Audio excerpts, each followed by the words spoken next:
a nuestro estudio esta mañana. Que Dios los bendiga a todos. Yo sé que Dios nos bendice a través de su palabra. Amén. Es el alimento que Dios siempre prepara para que renovemos nuestras fuerzas. Bueno, encontré algo que me parece importante, no dejar pasar sobre el día de reposo. Bueno, yo ya había pensado dejar el estudio hasta allí, pero estudiando un poco más, encontré algo que me parece muy importante que nosotros lo conozcamos. Y esto está en el libro de Éxodo, capítulo 31, versículo 13, 16 y 17. Vamos a mirar ahí para poder tener un poco más de claridad sobre lo que tiene que ver con el día de reposo. Éxodo capítulo 31, versículo 13, luego miramos, leamos hasta el 17. Dice así esta palabra: Dios le dice al pueblo, refiriéndose a los 10 mandamientos, dice: dile a los israelitas, asegúrense de guardar mi día de descanso, porque el día de descanso es una señal del pacto entre ustedes y yo, de generación en generación. Se ha establecido para que sepan que yo soy el Señor quien los hace santos. Dice el versículo 14: deberán guardar el día de descanso porque es un día santo para ustedes. Cualquiera que lo profane será ejecutado, y el que trabaje ese día será excluido de la comunidad. Versículo 16 dice: el pueblo de Israel deberá guardar el día de descanso y conmemorarlo de generación en generación. Es una obligación del pacto para siempre. Y el 17 dice: es una señal perpetua de mi pacto con el pueblo de Israel, pues en 6 días Dios hizo el cielo y la tierra, pero el séptimo dejó de trabajar y descansó. Bueno, si ustedes siguieron la lectura, se dan cuenta de que aquí se hace énfasis en 2 cosas. Uno, el día de reposo es señal de pacto, ¿no? Eso está escrito ahí, y eso lo leímos en el versículo 13, ¿cierto? Dice: porque el día de descanso es una señal del pacto entre ustedes y yo, de generación en generación. Eso es algo importante. El día de reposo como señal de un pacto. Y en segundo lugar, el día de reposo dice será perpetuo. O sea, la palabra perpetuo, ¿qué significa? Definitivo, para siempre, ¿no? De generación en generación. Entonces, estas son las 2 cosas que me llamó la atención y que me gustaría que nosotros hoy aprendiéramos sobre esto del pacto. Bueno, la palabra pacto aparece 300 veces en la Biblia, ¿no? Este es un dato importante. ¿Por qué? Porque de allí se concluye que nuestro Dios es un Dios de pactos. ¿Cierto que si han oído ustedes? Creo que hay una canción, ¿no es cierto?, de Marcos Witt, que dice el Dios de pactos. Porque Dios es un Dios de pactos. Ahora, es necesario saber qué es un pacto, ¿no? Bueno, yo creo que ustedes saben qué es un pacto. Pero bíblicamente la palabra pacto significa alianza o acuerdo relacional. Esa palabra es bien importante, ¿no? Acuerdo relacional basado en la confianza y compromiso mutuos. Repito esta definición. ¿Qué es un pacto? Es la alianza o acuerdo relacional basado en la confianza y compromiso mutuos. Entonces, cuando decimos que Dios es un Dios de pactos, estamos diciendo que Dios nos promete cosas, pero también espera cosas de nosotros. ¿Sí estamos de acuerdo? ¿Usted ha hecho algún pacto alguna vez, algún compromiso? Sí, no todos, sí. Las personas que son casados, esto es un pacto. Lo que se hace en el matrimonio es un pacto, ¿sí? Ahora, podemos decir que este pacto es diferente a un contrato comercial, porque los contratos también son pactos, ¿no? Son alianzas, pero es diferente a un pacto comercial. Ahora, ¿Por qué? Porque en un pacto comercial las dos partes cumplen, yo entrego el bien, usted me paga y ahí termina la relación. Eso se da cuando uno vende una casa, cuando vende una finca, listo, cada uno coge por su camino y se acabó el compromiso. Pero, ¿no? El día, o sea, cuando se trata del día de reposo es diferente. El pacto que Dios hace con su pueblo es diferente y está basado sobre una relación. No es un pacto, Señor, te recibo como Señor y Salvador de mi vida, ¿no es cierto? Recibo la salvación y hasta luego. Ya no nos volvemos a ver, no hay compromiso, no hay nada. No, el pacto que Dios establece es un pacto parecido al del matrimonio. Por eso la Biblia compara la iglesia, ¿no? Con la esposa y a Cristo con el esposo.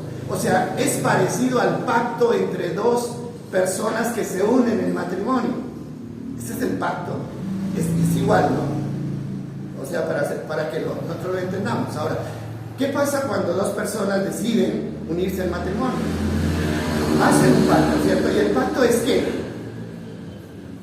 Es un compromiso, ¿no es cierto? No es que, bueno, fuimos, hicimos la ceremonia, ¿no es cierto? Firmamos el acta y cada uno coge por su lado y cada uno hace lo que quiere. ¿Eso es lo que pasa?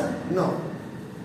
Cuando hay un pacto, ¿no? Entre dos personas, sobre todo el pacto matrimonial, o sea, se establece sobre una relación continua, constante, ¿no? Yo me comprometo con usted, ¿no es cierto? Como mi esposa, le voy a proveer, le voy a cuidar, le voy a proteger, pero a cambio usted se compromete conmigo a esto y esto y esto. Ese es un pacto. Y ese es el pacto que Dios hace con su pueblo. Yo les doy, yo los sano, yo los protejo, yo los cuido, yo los guío, pero a cambio ustedes tienen que hacer esto, esto y esto y esto. Ese es un pacto. Bueno, Dios siempre obró a través de pactos, ¿no? Así que si usted pensaba que listo, se encontraba con Dios, recibía la salvación y nos vemos hasta recibir la herencia, no, así no es. No, ese no es el significado. Ahora, vamos a mirar también que el día de reposo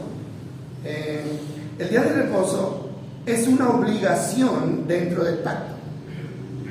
Oigan bien esto, el día de reposo es una obligación. Dentro del pacto que Dios hizo con su pueblo, este día era una obligación y era una obligación permanente, ¿no? Esto no terminó con el Antiguo Testamento, esto significa para siempre. Ahora, lo que decíamos el domingo, tenemos que reconocer que estamos fallando en esta parte. Tenemos que reconocer eso. ¿Por qué? Porque los cambios siempre comienzan cuando uno reconoce, ¿no? Si yo reconozco mi error, ese es el primer paso para que haya un cambio en mi vida. Pero si yo no reconozco el error, nunca habrá un cambio en mi vida. Bueno, alguno podría decir que eso fue para el Antiguo Testamento o para el pueblo de Israel, ¿no? Porque eso es lo que se alega. Pero no, vamos a mirar de una manera más clara que el pacto continúa hasta hoy. Entonces, recordemos que Jesús lo único que no vino a cancelar el pacto, sino a darle la interpretación correcta. ¿Se recuerdan que ya lo aprendimos? Él no vino a cancelar el día de reposo. Él vino a cancelar las añadiduras que le habían hecho los religiosos de aquel entonces. Pero el mandamiento sigue porque era un mandamiento perpetuo. Ahora, vamos a mirar Hebreos 8:7. Aquí encontramos una enseñanza muy importante que espero esta mañana podamos comprender y podamos disfrutar. Hebreos capítulo 8, versículo 7. Bueno, ustedes sabían que el libro de los Hebreos fue escrito para que los judíos no entendieran sobre todo el tema del sacrificio, ¿no? Del sacerdocio, perdón. Del sacerdocio. Ya el sacerdocio no es de hombres, sino que el sacerdocio fue hecho por Jesucristo. Y dentro de ese tema está esta enseñanza y dice: si el primer pacto no hubiera tenido defectos, no habría sido necesario reemplazarlo con un segundo pacto. ¿Qué significa eso? Miren, lo que el apóstol está diciendo aquí es, el pacto no termina. El pacto, ¿qué pasa con el pacto? Se renueva. Pero algunos creen, no, eso fue allá, el pacto terminó. No, aquí dice que el pacto se renueva, pero sigue en pie. Y eso es lo que nosotros tenemos que entender. Ahora, vamos a mirar el 8 y mire lo que dice el 8. Pero cuando Dios encontró defectos en el pueblo, dijo, llegará el día, dice el Señor, que haré ¿qué dice? Nuevo pacto. ¿Qué es un pacto?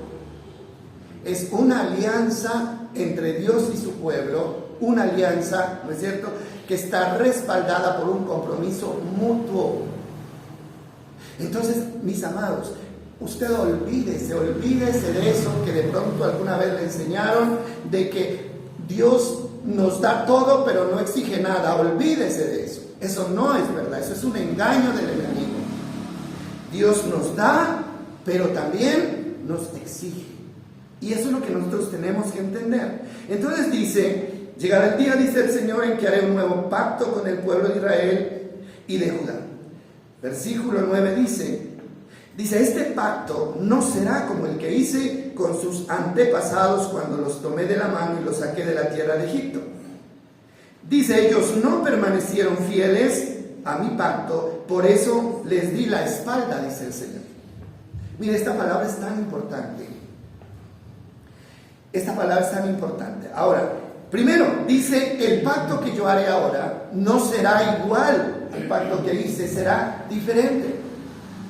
Pero, repito, será un pacto. Será diferente, pero será un pacto, será un compromiso. Ahora, ¿qué es lo que nosotros tenemos que hacer?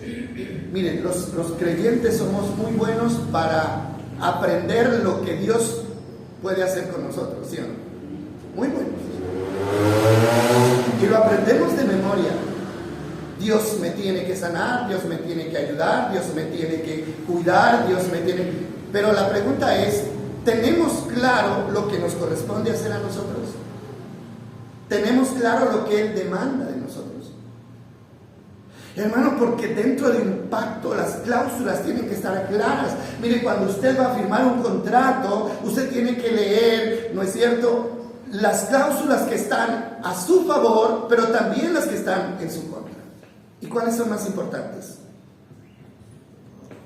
Dígame, ¿cuáles son más importantes? ¿Las que están a su favor o las que están a su contra? Yo pienso que son las que están a su contra, ¿no es cierto? ¿Por qué? Porque en un pacto, en un contrato, usted puede decir, listo, hay una cláusula que dice que si usted no cumple en tal fecha, tiene que pagar una multa de tanto. ¿Qué es lo primero que se le queda a uno en la cabeza aquí? La fecha que tengo que pagar, porque si no pago, entonces me van a aplicar la multa. O sea, no solo el beneficio, sino también la obligación. Y más énfasis debemos hacer en la obligación que en el beneficio. Entonces, mire lo que dice aquí. Hay una parte importante aquí y dice, como ellos no permanecieron en mi pacto, yo les di la espalda. Ahora, ¿qué nos dice eso a nosotros? Bueno, usted y Dios hizo un pacto. Usted hizo un pacto con Dios. Lo hizo, ¿cierto? Lo hizo. Ahora, si lo cumplimos, la relación es buena. Usted recibe los beneficios, pero si nosotros incumplimos ese pacto, hermano, ¿qué va a pasar? Vuelve Dios a darnos la espalda. Ese es el problema. ¿Usted alguna vez no ha sentido, hermano, que como que Dios no está para usted? ¿No ha sentido eso?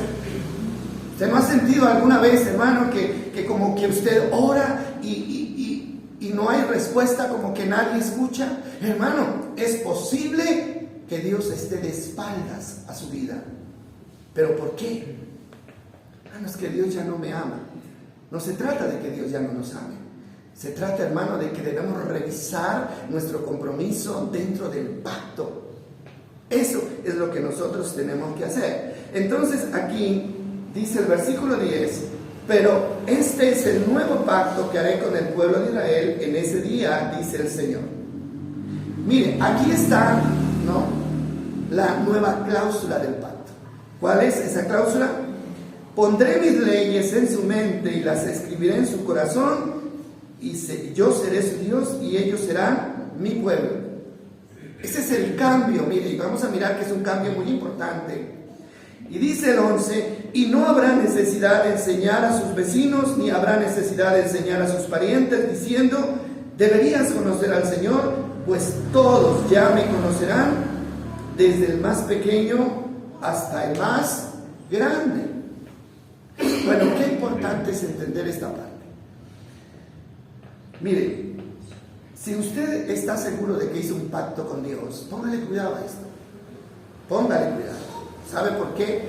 Porque si usted incumple con su parte, no podemos esperar que Dios cumpla con la de él. No podemos esperar.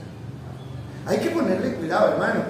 Mire, por ahí hay personas que firman cosas, ¿no es cierto?, y después se arrepienten y dicen, es que yo no firmé esto, no es que yo no sabía que esto era así. ¿Y sabe qué recomiendan los profesionales que dicen? Lea la letra pequeña. ¿Sí han escuchado eso? Cuando usted vaya a hacer un contrato, lea la letra pequeña. ¿Por qué la letra pequeña? Hermano, ¿por qué? Porque hay mala fe. Hay mala fe.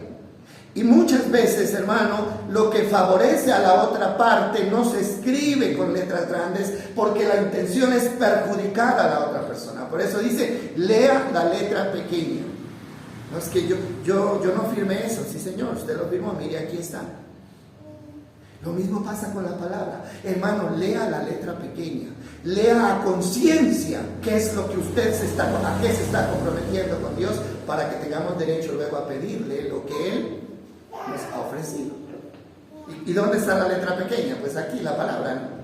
Ahí está la letra pequeña. Entonces, vamos a mirar más detenidamente. Bueno, de aquí entendemos que para la iglesia, en el tiempo de la gracia, el pacto sigue en pie. No caducó, no se abolió. El pacto sigue en pie. Y eso es lo que acabamos de leer. Ahora, el compromiso entre Dios y la iglesia sigue. Eso tenemos que tenerlo muy claro. Ahora, hay dos cosas importantes que tenemos que entender aquí. Y es, primero, el pacto primero no falló por culpa de Dios. Aquí dice que el pacto primero fue con defecto, ¿no? Dice, hubo defectos en el primer pacto. Pero ¿quién fue el que falló? ¿Quién falló? El pueblo. Mire lo que dice el 8. Dice, pero cuando Dios encontró defectos, ¿dónde? En el pueblo. Dios encontró defectos en el pueblo. Dijo, llegará el día en que voy a tener que renovar este pueblo. Hermano, Dios nunca falla. Créame, nunca falla. Él dice que no es hombre para que mienta, ni hijo de hombre para que se arrepienta. Dice, lo que Él prometió, Él lo cumple. Y Él está en condiciones de hacerlo. Uno, porque quiere hacerlo. Y dos, porque puede hacerlo. Usted jamás dude de que Dios cumpla con su palabra, porque Él puede hacerlo. Él es todopoderoso. Hermano, nada lo puede detener. No hay nada que pueda detener que Dios cumpla su palabra. Él lo cumple. Ahora, los que fallamos, ¿quiénes somos? Nosotros. Somos nosotros los que fallamos. Y eso pasó en el pueblo de Israel. Dice, encontró defectos en el pueblo. Entonces, esto es muy importante. La otra cosa es que encontramos allí es que Dios no cambia la esencia del pacto. Dios no cambia la esencia. Recuerde que estamos hablando de los 10 mandamientos y los 10 mandamientos son perpetuos. Son para siempre. Ahora, hay una ley que es la ley ceremonial, ¿no? Esa ley se canceló, pero no la ley moral. Y dentro de la ley moral está el día de reposo, que es dentro de los 10 mandamientos. Entonces, Dios no cambió la esencia del compromiso. El compromiso sigue. Él cambia el sistema, pero el compromiso sigue igual. El pacto antiguo fue escrito en tablas de piedra y este nuevo pacto será escrito en la mente y en el corazón. ¿Ve usted qué es lo que Dios cambia? El sistema. ¿Por qué? Porque algo falló en ese sistema. Algo falló. Entonces tenemos que entender nosotros esta parte, y es muy importante que lo entendamos, y eso está en el versículo 10, ¿cierto?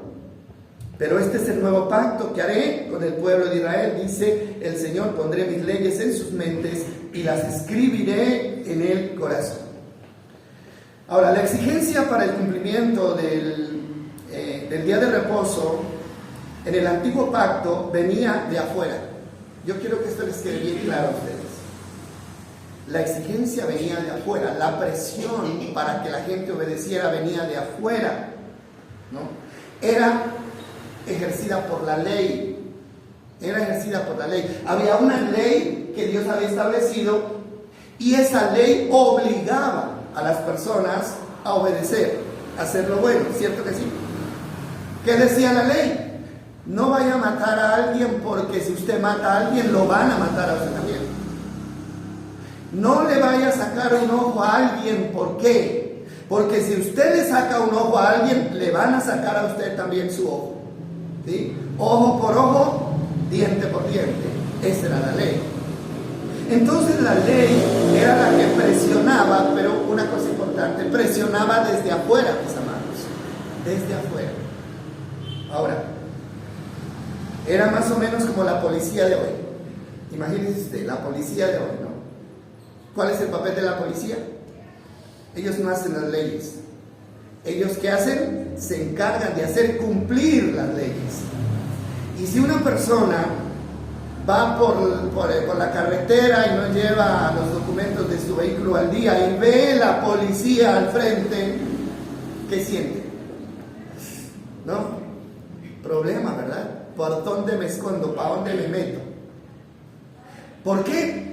Porque la ley está para hacer cumplir las normas. Entonces, eso era lo que hacía la ley, la función de lo que hace la policía hoy. Pero en el nuevo pacto ya no hay policía. Ya no hay policía. ¿Qué les parece? ¿Eso está bien? ¿Eso es bueno o es malo? ¿Nos beneficia o nos perjudica? ¿Qué dicen ustedes? Que ya no haya policía. Imagínese usted que mandaran a recoger a la policía, al ejército y a todas las autoridades en este país. ¿Sería bueno o sería malo? Eso es cuestionable, ¿verdad? ¿Sí? Ahora, pero el Señor en el nuevo pacto lo hizo porque dice, ya no habrá necesidad de que nadie le diga a otro, conoce al Señor o obedece al Señor, porque ellos me obedecerán de una manera voluntaria. ¿Para qué existe la ley? ¿Sabe para qué existe por qué existe la ley? Porque existe la maldad. La ley existe porque existe la rebeldía, porque existe la soberbia. Hermano, si todo el país fuera honesto, fuera decente, fuera honrado, ¿habría necesidad de policía? No habría necesidad. Entonces, el problema, ¿no?, de que tenga que haber alguien ejecutando la ley es porque el corazón del ser humano está inclinado ¿a dónde? Al mal. Pero ¿qué hace Dios en este nuevo pacto? ¿No? ¿Qué hace? Ahora, ya no hay necesidad de alguien que esté presionando. En el original, la palabra enseñar, esto es un dato importante, la palabra enseñar no es solo transmitir conocimiento, sino que tiene que ver con obligar a que se haga la tarea. Eso es enseñar en el original.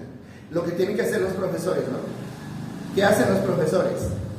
Ellos enseñan al alumno, ¿no es cierto? Le dan la formación, pero tienen mecanismos para obligar a ese muchacho ¿a qué?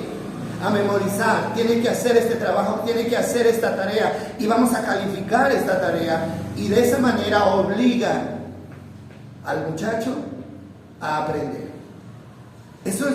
Entonces, cuando dice ya no habrá necesidad de que alguien te enseñe, ¿qué está diciendo acá? No está aboliendo a los maestros de la Biblia, porque sería una contradicción, ¿no es cierto?, con los dones que dice que Dios estableció maestros.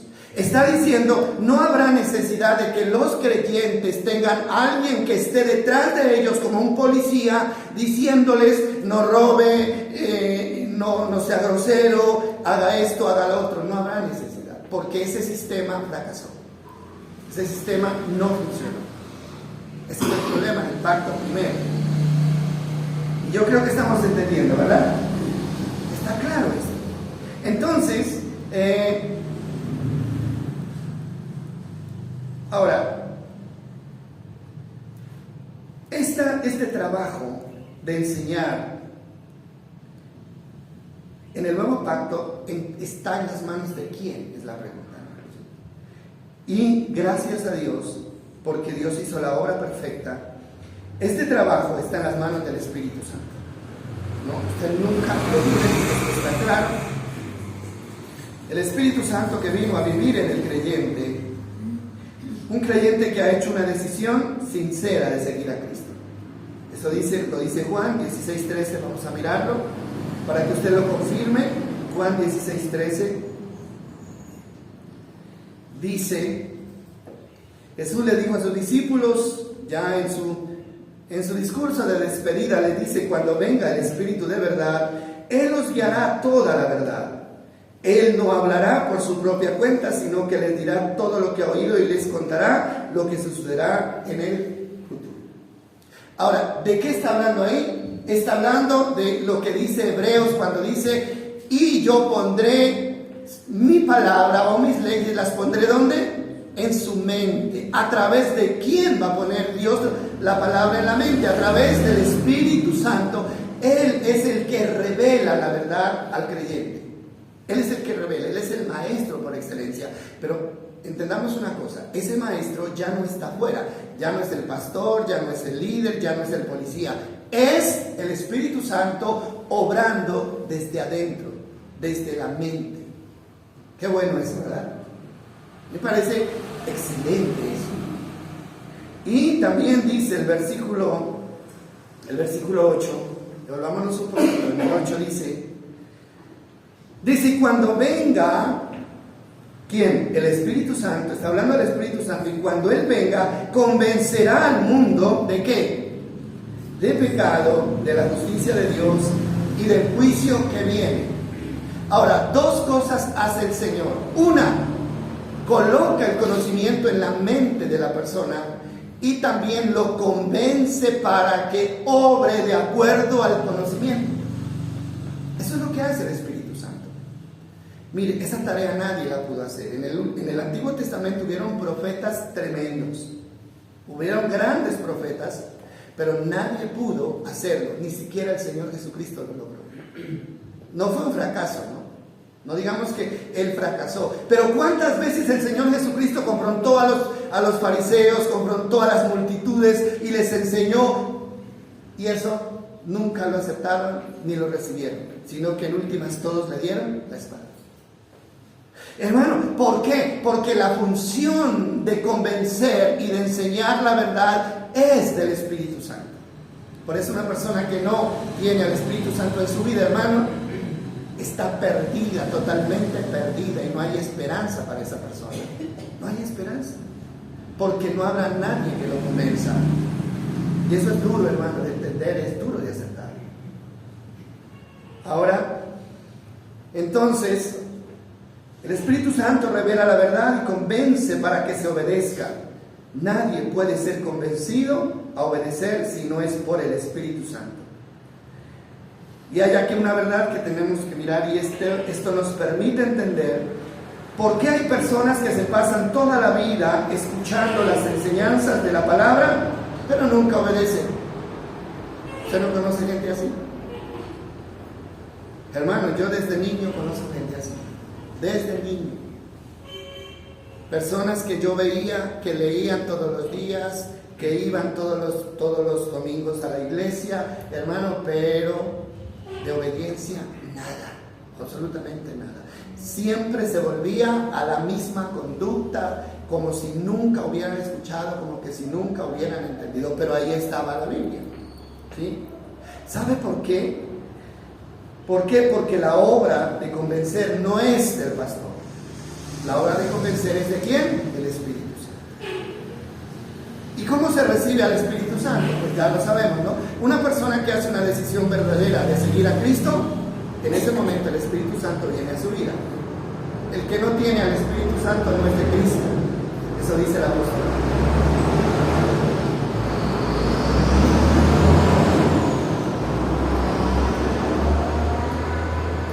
Entonces yo no sé si usted está de acuerdo conmigo, pues yo ya lo había dicho y lo repito. Lo que estamos enseñando en estos días, hermanos, no estamos dando leche, ¿no? Esto es alimento fuerte.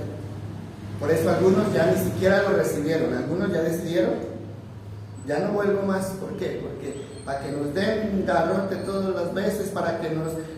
Hermano, es que cuando la persona no entiende con el consejo, entonces toca darle ¿qué? Con la vara, ¿sí? Hermano, de consejos ya estamos hasta aquí. ¿Cuántas veces hemos oído lo mismo y lo mismo y lo mismo? Entonces ahora necesitamos algo más fuerte. Y eso es lo que va a definir, mis hermanos, quiénes somos realmente. Porque los que aman a Dios, hermano, van a resistir. Y se van a hacer el propósito de cambiar. Pero los que no aman a Dios, hermano, van a buscar la salida. Lo que pasa, pastor, es que la enseñanza viene por que uno es algo por gracia. Y entonces, si muchos pastores han venido enseñando de esa manera, que la salvación es por gracia, nunca se ha enseñado de lo que nosotros debemos hacer. Solamente hemos sido enseñados de lo que vamos a recibir. Sí. Entonces, por eso, de pronto ahora nadie va a aceptar que ahora me digan a mí que yo tengo que hacer algo para la salvación. Casi nadie lo va a aceptar, porque dice que la salvación es por la fe. Entonces, eso es gracia. Entonces, ahora la doctrina de la gracia enseña eso, que solamente yo recibo la salvación por la gracia, yo no debo hacer nada más. Sí. Solamente tener fe y recibir a Cristo y ya. Ahora, lamentablemente, sí, lo que se está viviendo hoy en día es el resultado de una enseñanza equivocada, ¿sí? Ahora, ¿qué da pie a esa enseñanza equivocada? Sencillamente, hermano, que digamos la intención, lo veo yo así, ¿no? Que la intención de los líderes cristianos no es la salvación de las personas. ¿Sabe cuál es la intención? Simplemente es llenar los templos, ¿no es cierto? La otra es tener que les llegue buena plata y no les importa la situación espiritual de la vida de una persona. Por eso, hermano, se enseña y se es tan condescendiente con la conducta del cristiano, ¿no? No, es que si esta persona está obrando mal, pero es la que más plata trae a la iglesia, entonces no digamos nada porque esta persona se puede resentir y ya no vuelve. Hermano, es que Dios no nos llamó a nosotros a mantener el grupo más grande, nos llamó a predicar la verdad, ¿no es cierto? El que la quiera recibir, la recibe así como es, y el que no quiera recibirla, entonces se va. Pero nosotros no estamos llamados a convencer a nadie, ni a buscar estrategias para que la gente mantenga en los templos, sino para que se conviertan de verdad al Señor, ¿sí? Y yo la semana pasada les estaba comentando de que a mí me preocupa esto, ¿no? Porque estamos haciendo unos cambios y de verdad que los mensajes, yo no sé cómo los han sentido ustedes, pero los mensajes han sido fuertes. Yo sé que son fuertes, ¿sí? No sé si ustedes lo sienten así o no lo sienten, pero son desafiantes. Ahora, y a mí como líder, ¿no? Persona que los estimo a todos ustedes, porque de verdad que yo los estimo y no quisiera que nadie se apartara, ¿no? Pero yo pienso y digo, bueno, si seguimos en esta dinámica, yo sé que la gente se va a ir. Se va a ir.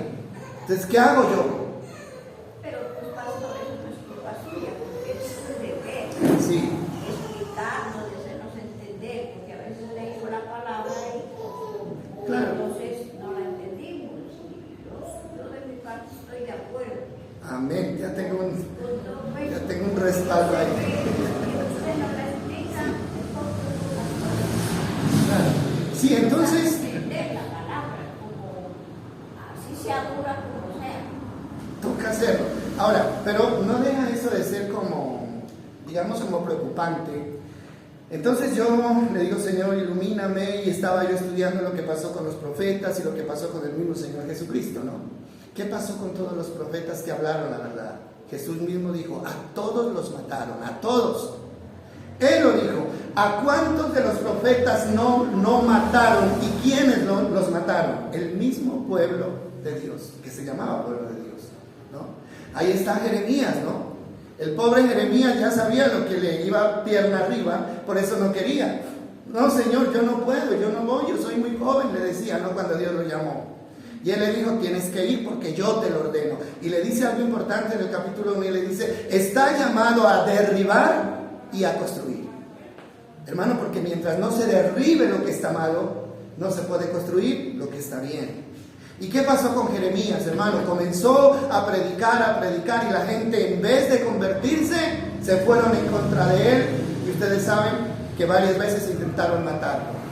Al final dice que lo tiraron en un aljibe, ¿no? Que estaba lleno de lodo, y ahí lo dejaron para que se muriera. Pero Dios lo sacó. ¿Quién lo hizo? El mismo pueblo. ¿Saben qué decían ellos? Es que ya no queremos escuchar a este Señor, porque este Señor jamás nos dice nada bueno. Siempre nos está hablando de lo malo, del castigo, y no queremos oírlo más. La gente quiere oír, hermano, que así como va bien. No se preocupe, algún día va a cambiar, pero ese día nunca llega.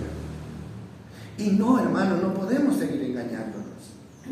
No podemos seguir engañándonos y perdiendo el tiempo, esperando, hermano, que algún día las cosas cambien. Las cosas cambian cuando yo decido que tienen que cambiar, ¿sí? Cuando procuramos que las cosas cambien. Yo hablo mucho con Juliana, ¿no? Ella es una persona, bueno, tiene su preparación en lo de psicología. Y siempre la buscan, ¿no? Siempre la buscan. O cuando hay algún problema, y yo le digo, ¿qué dices? ¿Cómo podemos aconsejar a esta persona? Y ella tiene algo muy claro, y él dice, mire, a las personas hay que enseñarles que procuren el cambio. Pero lamentablemente se le ha dicho a las personas, no, oren y Dios va a hacer todo.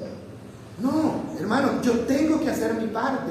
Y si yo sé que estoy haciendo algo incorrecto, yo tengo que hacerlo, tratar de hacerlo bien y procurar hacerlo y esforzarme para hacerlo. Eso no va a venir así de la noche a la mañana. Entonces, esa enseñanza de la gracia, o sea, las dádivas sin compromiso, eso no es bíblico. Jesús lo dijo claro: renuncia. El que no renuncia a todo lo que tiene no puede ser mi discípulo. Él tiene demandas y nosotros necesitamos entenderlo. Ahora, que la salvación es un regalo, sí es un regalo, porque nadie la podía pagar. Pero a partir, hermano, de que recibimos ese regalo, quedamos comprometidos con Dios para seguirle y demostrarle que realmente hemos sido salvos. Es decir, cuando dices nadie la podía pagar, listo, ninguno de nosotros la podemos pagar, pero alguien la pagó. Ajá. Sí, ¿no? Alguien la pagó. Entonces, yo tengo entendido que es que a veces el problema de nosotros es que nosotros tenemos una verdad, ¿no? Que la arraigamos muy dentro de nuestro corazón y no aceptamos otra verdad. Sí. Es como lo que le pasó al pueblo de Israel, cuando vino Jesús. Ellos tenían una verdad y no aceptaron la verdad de Jesús, no la aceptaron. Entonces, y eso está pasando hoy en día. Tenemos una verdad y no aceptamos otra verdad, sino solamente la mía. Y decimos, lo que yo creo es lo que me lleva a la salvación, pero nunca vamos a aceptar otra cosa. Y eso es lo que está pasando hoy en día. Y en las iglesias pasa eso. Si algún pastor se levanta a decirnos qué es lo que tenemos que hacer para poder obtener la salvación, no lo vamos a aceptar. Y yo creo que por esa parte estamos mal. Claro. Porque a veces el apóstol Pablo dice que debemos llevar cautivos nuestros pensamientos a los pies de Cristo. Sí. Y eso es lo que nosotros hemos hecho. Sí, ese es el problema. O sea, cada uno construye su propia verdad, ¿no? Y ahí se sienta y de ahí nadie lo puede. Pero eso se llama rebeldía. Eso es rebeldía. Es como el niño, ¿no es cierto? Dicen, párese, y él no se para. No, porque aquí estoy bien. No me paro, no me paro, no me paro. ¿No? Y el niño que alguna vez la profesora le decía, párese, y él decía, no me paro. Párese, no me paro. Y le dijo, bueno, si no se para, entonces lo voy a castigar. Y él dijo, está bien, profesora, yo me voy a parar, pero por dentro sigo sentado. Me paro, pero por dentro sigo sentado. O sea, es como que nos aferramos tanto a nuestra propia verdad. ¿Y qué dice la Biblia? Yo soy el camino, la verdad y la vida. Entonces, mis amados, la obediencia en el nuevo pacto es el resultado de una relación de amor entre Dios y su pueblo. Esa es la verdad. Yo escribiré, ¿qué dijo? Mis leyes, ¿dónde? En sus mentes, y las pondré en su corazón. Mientras no exista una relación de amor verdadero con Dios, hermano, será muy difícil la obediencia a su palabra. Jesús lo dijo claro: si me aman, que dice, guarden mis mandamientos. Si no me aman, ni se pongan a tratar de guardar mis mandamientos, porque no lo van a lograr. Entonces, dice, pondré mis leyes en sus mentes, y esto habla de conocimiento, ¿no? Mente, conocimiento. Él dice, ¿qué voy a hacer? Voy a poner mis leyes en sus mentes, y lo voy a hacer a través del Espíritu Santo. Conocimiento, revelación de su voluntad. Segundo, dice, las escribiré en su corazón para que deseen obedecerlas. Mente y corazón es lo que tiene que estar involucrado en la obediencia a la palabra, en esa relación que tenemos con Dios. Con la mente se comprende y con el corazón se ama. Esa es la verdad. Con la mente se comprende y con el corazón se ama, y cuando se ama se obedece. Ahí está el secreto, mis amados. Ahí está el secreto. Lo que, mire, se obedece lo que se comprende, ¿no? Porque ese es el problema. A veces hay gente que entiende mal, y como entienden mal, obedece mal. Por eso el Señor viene para iluminarnos con el Espíritu Santo, que no se equivoca. ¿Saben qué pasó con el pueblo antiguo? Fueron los profetas los que lo desviaron, ¿sí o no? Ellos les enseñaron mal y desviaron al pueblo. Ahora dice, yo no voy a correr ese mismo riesgo, dice Dios en el nuevo pacto. No voy a confiar mi enseñanza a hombres. El Espíritu Santo mismo les va a enseñar. Por eso es tan importante la relación con el Espíritu Santo. Entonces, cuando solo hay conocimiento, pero no hay amor, no pasa nada. Nada, absolutamente nada. Lo que nos motiva a actuar es el verdadero amor. Lo que nos motiva a actuar es el verdadero amor. Entonces, también podemos entender, hermano, que hay maestros que gastan toda su vida tratando de que la congregación obedezca y nunca lo logran. Nunca lo logran. No es porque lo hagan mal, sino porque no es la tarea. Oiga bien, la tarea del predicador y del maestro no es hacer que las personas obedezcan. La tarea del maestro es enseñar, es transmitir el conocimiento. ¿Sí? Y yo, pues, uno tiene que mirar el contexto bíblico, ¿no es cierto?, para saber si está bien o está mal. Y yo miraba que los grandes profetas, hombres de Dios, todos, hermano, en algún momento se desanimaron del liderazgo que Dios les había entregado. ¿Y por qué se desanimaron? Por la respuesta negativa del pueblo. Por ejemplo, Elías, ¿no? ¿Se acuerdan de Elías? Dice, Elías entró en depresión. Y dice que se fue, se aisló al desierto, se acostó debajo de un árbol y ya no quiso comer. Y dijo, Señor, quítame la vida. Quítame la vida. ¿Por qué? Porque él pensaba que todo el pueblo le había dado la espalda a Dios. ¿Sí lo recuerdo, verdad? Todos se habían vuelto al paganismo.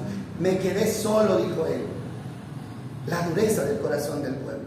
Moisés también, ¿no? Un gran líder. ¿Qué dijo Moisés?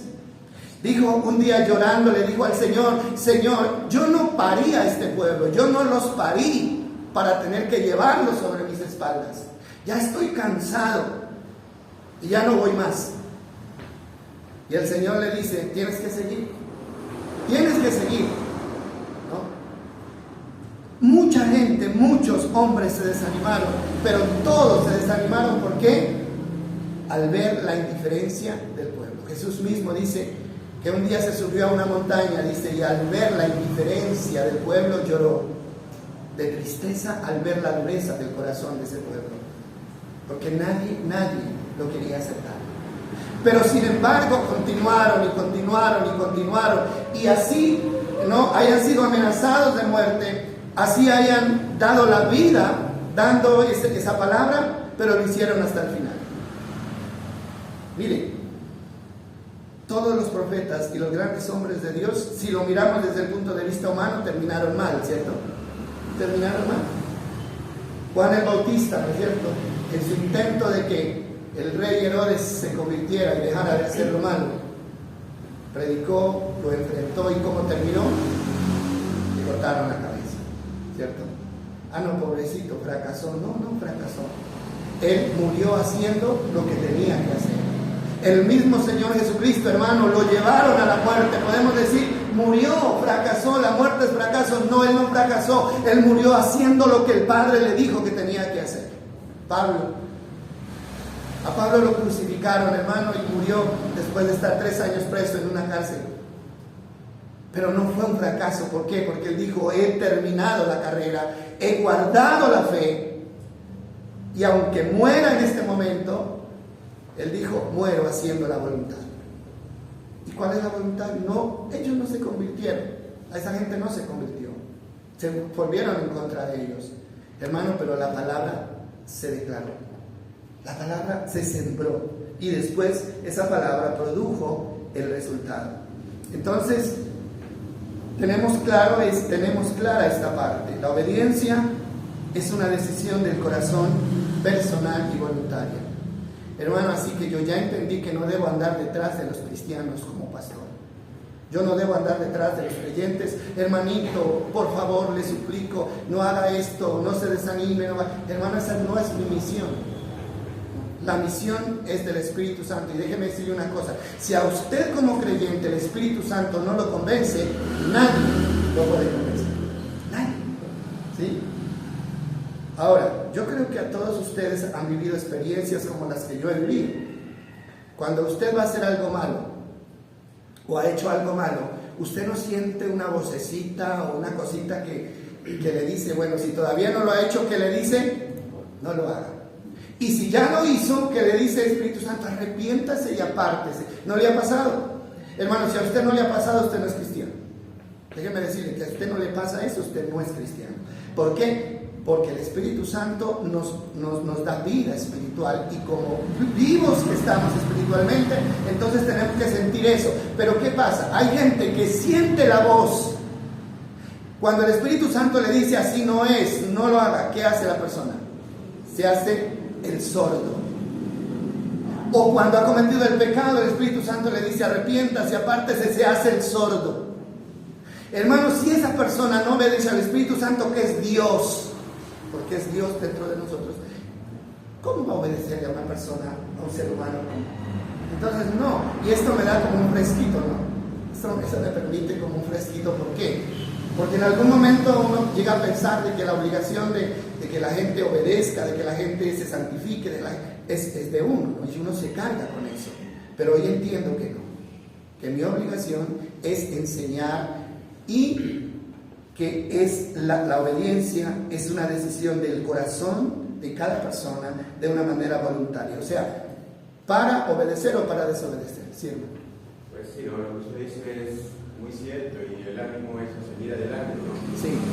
Porque la Biblia dice que en los últimos tiempos lo que estamos viviendo ahora va a ser como los días de Noé. Si nos vamos a la Biblia, miramos que Noé predicó 100 años.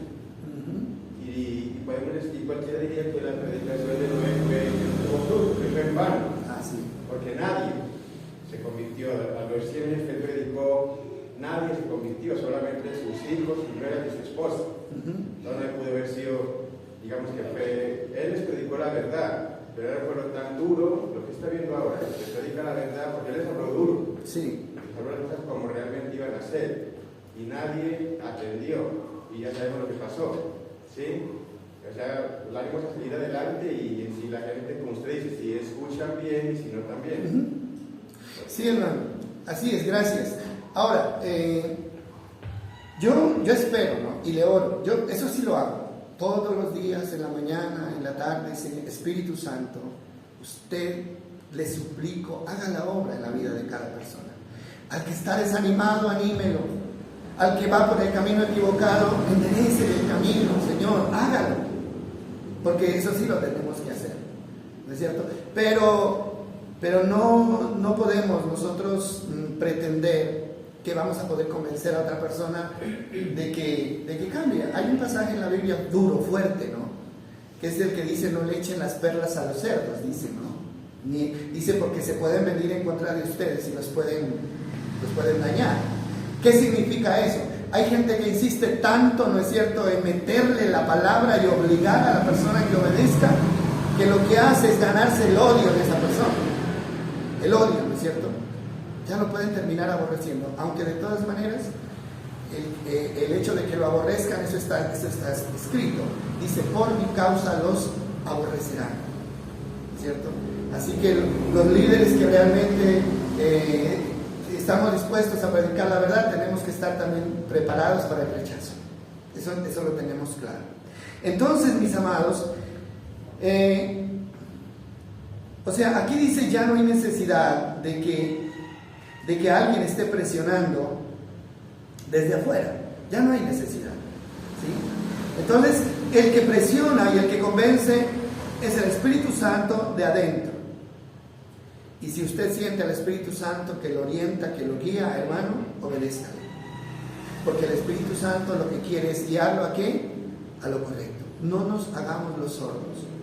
Jesús lo dijo: si oyeres hoy su voz, no endurezcas ¿qué? Su corazón. Y ese es el problema, que se oye la voz, pero el corazón sigue duro. Y ahí no pasa absolutamente nada. Entonces, bueno, este trabajo, lo dijimos, está en las manos del Espíritu Santo. Y Él fue enviado y damos gracias a Dios porque así es. Cuando, repito esto porque, hermano, esto es importante, cuando solo hay conocimiento pero no hay amor, para nada sirve. Lo que nos motiva es el verdadero amor. Por eso el primer mandamiento, el primero y el más importante, ¿cuál es? Amen a Dios con todo el corazón, con toda la mente, con toda el alma. Ámenlo, porque si ustedes no lo aman, hermano, es difícil que mantengan esa relación de sujeción y de obediencia. No lo van a poder hacer. Más ahora que no hay policías. ¿No? Más ahora que ya no hay policía. Ya tienen que hacerlo es por amor, no por fuerza, ¿sí? Entonces, yo hablaba con alguien que, bueno, una persona que me colaboraba, llega un momento y dice: ya no colaboro más. No colaboro más. ¿Por qué? Porque no quiero. Ah, bueno. Listo, está bien. Gracias por la sinceridad, ¿no es cierto? No podemos presionar a alguien que haga algo que no quiere, porque lo estaríamos llevando, hermano, a tratar de insultar a Dios con algo mal hecho. Por eso, si una persona no quiere venir más a la iglesia, hermano, que no venga. Que no venga. No podemos ir a amenazarla con el infierno, se va a ir a la tercera paila, a la cuarta paila, que los gusanos que se meten por la nariz y salen por las orejas. Venga, quédese. Hermano, si esa persona no quiere, hermano, usted no la va a poder convencer. De pronto la asusta por un rato. Puede que esa persona vuelva una o dos veces más, pero volverá, porque la Biblia dice: el perro vuelve a su vómito y la puerca vuelve a lavarse en el lodo. Por mucho que la saquen de allá, por mucho que la bañen, puede usted coger a un marrano, bañarlo, perfumarlo, hacerle manicure y pedicure, hermano, pero él siempre buscará el lodo, porque esa es su naturaleza. ¿Sí o no? Así que, hermano, ¿de qué nos sirve buscar a alguien que no quiere, tratar de obligarlo? Hermano, no se puede. Es una tarea difícil. Esto es voluntario y es por amor. Si no hay amor, no hay nada. Entonces, mis amados, quiero también que miremos esta parte, y es lo mismo que pasa con el dar, ¿no? Con el dar, con la plata, con la ofrenda, con el diezmo. Es igual, pues hablando de lo del corazón, ¿no? Algunas personas dicen que el diezmo que el dar era para el Antiguo Testamento. Listo, y sí tiene razón en esta parte. El diezmo obligatorio como impuesto del 10% era para el Antiguo Testamento. Y era una ley, por eso Malaquías 3:10, o sea, habla tan duro, ¿no es cierto? Y le dice, ustedes son ladrones, le dice Dios al pueblo a través de Malaquías. Ustedes me han robado. ¿En qué te hemos robado? En vuestros diezmos y en vuestras ofrendas. ¿Por qué? Porque había una ley que decía que ellos tenían que llevar el 10% de todo lo que ganaran y ofrendas para que los sacerdotes se pudieran sostener. Era una ley. Ahora, pero resulta que no podemos decir que Dios no pide una ofrenda en el nuevo pacto, ¿no? ¿Eso qué significa? Significa que ya la ofrenda no es obligatoria, ni es por ley, así como los impuestos, ¿no? que pagamos nosotros. Si usted no paga los impuestos, ¿qué pasa? Le van a rematar su casa tarde o temprano, ¿no? Tiene que pagar los impuestos. Entonces, ahora, según lo que dice el Nuevo Testamento, que es el tiempo de la gracia, en 2 Corintios capítulo 9, versículo 7 y 8, mire lo que dice ahí. Me llama la atención esta parte porque concuerda con lo que está diciendo el libro de los Hebreos. Dice así, hablando de ofrenda, dice, cada uno debe decidir en su corazón, ¿sí? ¿Qué dice el libro de los Hebreos? Y pondré mis leyes en su ¿qué? Corazón. El que decide no es el pastor, el que decide no es la junta, el que decide es su corazón. Hermano, y el corazón decide de acuerdo a los sentimientos que hay ahí. ¿Es así o no es así? Hermanos, si en su corazón hay amor, entonces su corazón decidirá dar para Dios. Pero si en su corazón no hay amor, entonces su corazón decide no dar nada. Hay corazones, hermanos, de los que sale lo bueno porque son buenos. Y hay corazones de los que sale lo malo porque son malos. Entonces, ¿qué está diciendo acá? Cada uno debe dar, decidir en su corazón cuánto dar. Está hablando de cantidad. Ya no es un impuesto. Ya no es esta cantidad. Es lo que usted decida. Hermano, el valor de lo que usted da muestra cuánto usted ama. O sea, si usted ama mucho, da mucho. Si usted ama poco, da poco. Si usted no ama nada, no da nada. Esa es la verdad, ¿sí? No, es que yo no puedo por esto, yo no puedo por lo otro, yo no puedo por lo otro. Hermano, la verdad, cuando una persona se excusa y sigue diciendo yo no puedo ir, yo no puedo dar, yo no puedo hacer, es posible que no es que no pueda, sino que no quiera, porque no tiene el amor que le impulsa a hacer. Esa es la gran verdad. Entonces dice, y no den de mala gana ni por presión. Esto no es correcto, presionar.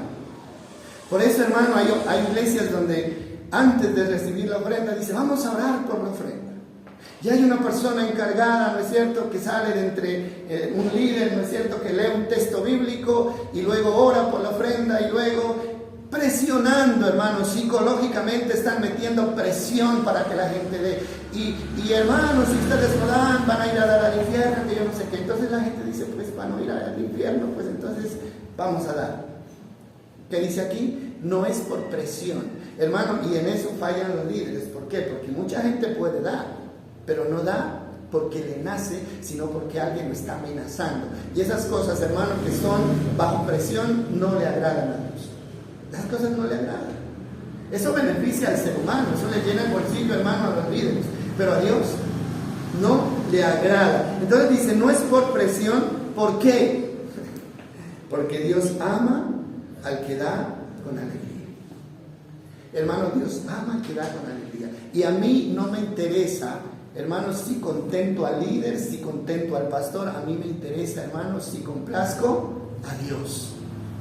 Y lo que haga no lo hago porque me están presionando ni porque qué dirán, sino porque soy agradecido con Dios y porque soy consciente de que Él me ha bendecido más de lo que merezco y que puedo y tengo, no la obligación, sino el deseo de darle a Dios lo que Él necesita para su obra.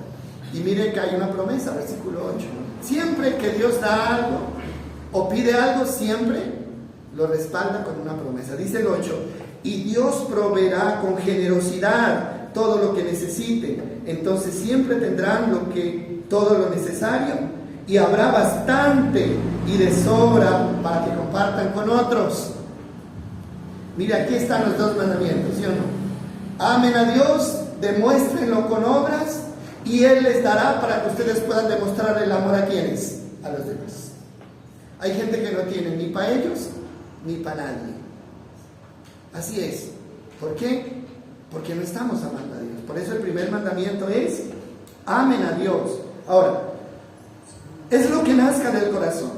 Y esa parte nosotros tenemos que tenerla. O sea, si usted no le nace dar, hermano, usted tiene que revisar qué pasa en su vida. Si es de mala gana, como dice acá, no, es que me toca, ¿no? Me toca, ya otra vez.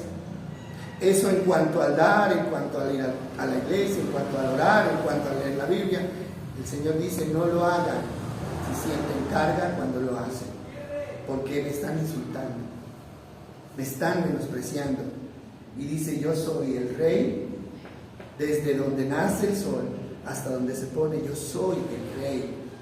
Y eso tenemos que tenerlo muy en cuenta. Entonces, no por presión, sino porque hay una relación. Hay una relación. Esa relación de, como yo les decía, ¿no? de pareja, ¿sí? Cuando uno se casa, ¿no es cierto? Nadie lo obliga a estar ahí. ¿Quién lo obliga? A un marido nadie lo obliga a quedarse con la esposa, ¿no? Y a suplirle. Nadie. Si él quiere, cualquier día puede irse. ¿Quién lo detiene? ¿Ah? O a una mujer. ¿Quién puede obligar a una mujer a que se quede sirviendo al marido o a los hijos? Hermanos, si ella quiere, como hacen muchas, ¿no? Un día me cansé y si los vi no los conozco. Hasta luego. Hermano, pero ¿por qué nos quedamos ahí? ¿Por qué? ¿Por qué el esposo se queda y sigue madrugando a pesar de que está cansado? ¿Por qué la esposa sigue cumpliendo a pesar de que siente cansancio? ¿Por qué hay amor? ¿Por qué hay una relación? Porque se comprometieron en un pacto. Y lo mismo es con Dios. Lo mismo es con Dios.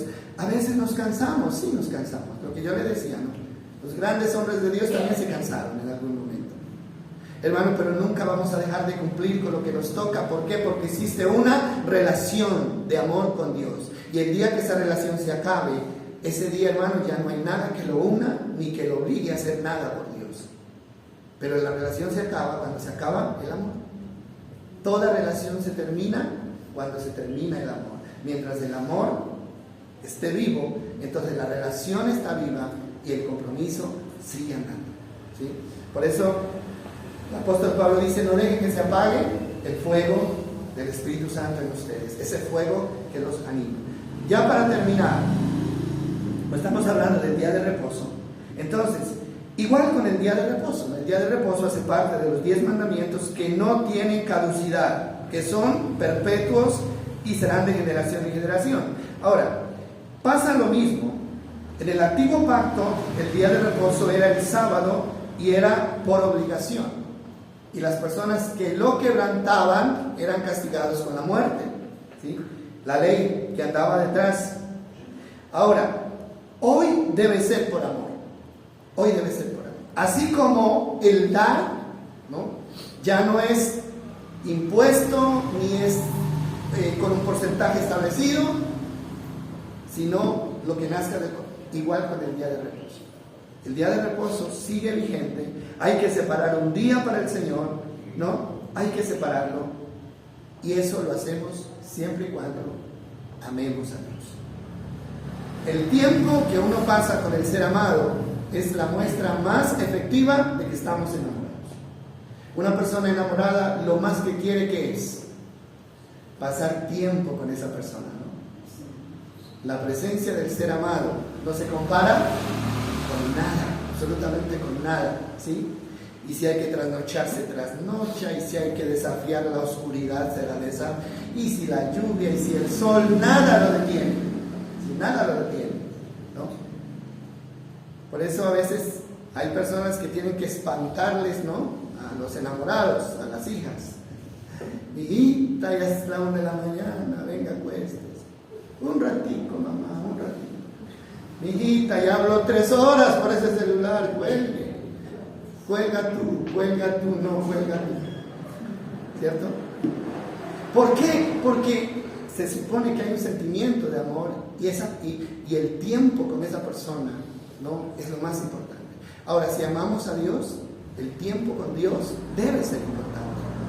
Debe ser importante y debemos buscar pasar tiempo con Dios. Listo, nadie debe obligar a nadie a obedecer. No se debe ejercer la amenaza o el terror. Si la persona no le obedece al Espíritu Santo, no le va a obedecer a nadie. Es como alguien decía, si un hijo no ama a sus papás, no ama a nadie. Es lo mismo. Un hijo que no ama a sus papás, no ama a nadie. Entonces, el trabajo, el esfuerzo de alguien que quiera hacer que la gente obedezca es inútil. El que convence es el Espíritu Santo. Hermano, que Dios nos ayude, porque tenemos que empezar a acercarnos, ¿no?, de una manera correcta a la verdad. Bueno, en el afán de que nosotros le demos este primer día, porque ese es el propósito, ¿no?, que de la semana, pues decíamos que en el Nuevo Testamento no hay día, ¿no?, pero que tenemos una enseñanza clara de que la Iglesia Apostólica comenzó a guardar o a separar el primer día de la semana para Dios, ¿no?, y lo llamaron el Día del Señor. Entonces nosotros queremos ayudarles, darles un empujoncito a la iglesia para que nos disciplinemos, y por eso vamos a suspender los cultos de los sábados. A partir del tercer domingo de junio, del sábado de junio, ya no vamos a tener más celebración los sábados. Posible que abramos un espacio los miércoles, pero un espacio como para las personas que quieran, digamos, venga, tengo una necesidad, quiero que me ayuden a orar, vengo para que oremos, ¿no?, y estudiemos un rato la Biblia.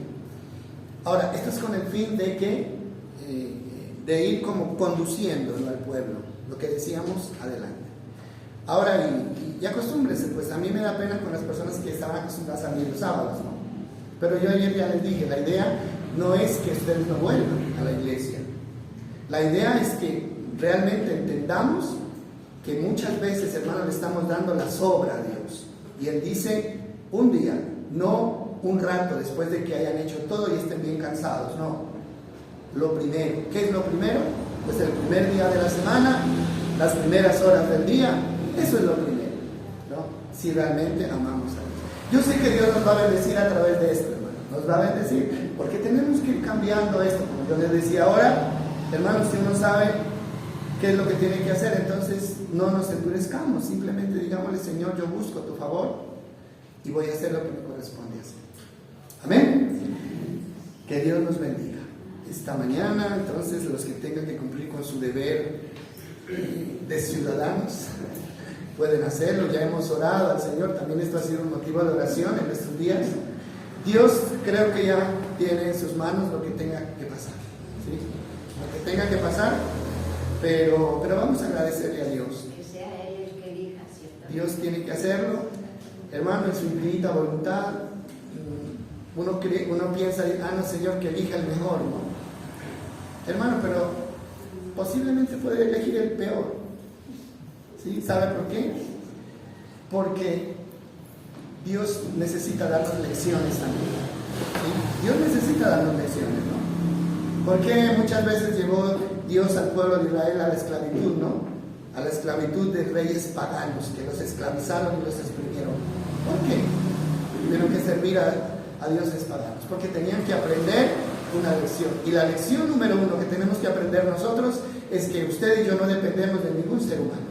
Nosotros dependemos ¿de quién? De Dios por encima de cualquier ser humano. Así que tranquilos, mis hermanos, no se preocupen, tenemos que estar bien, hermano, no dejemos que los conceptos políticos nos dividan, ¿no? ¿Por qué? Porque hay algo más valioso que el concepto político, y es el amor de Dios que Dios ha puesto en nuestros corazones de los unos para con nosotros. Oremos. Señor, te damos gracias esta mañana por esa palabra, Señor, que nos alienta, Dios, Padre, y es posible que nos lastime, Señor, pero tu palabra dice que ella es como una espada de 2 filos que penetra hasta partir el alma y los huesos y hasta el tuétano. Señor, pero sabemos que es una palabra, Dios, que nos guía a la bendición, Señor. Lo que tú quieres es guiarnos a la bendición.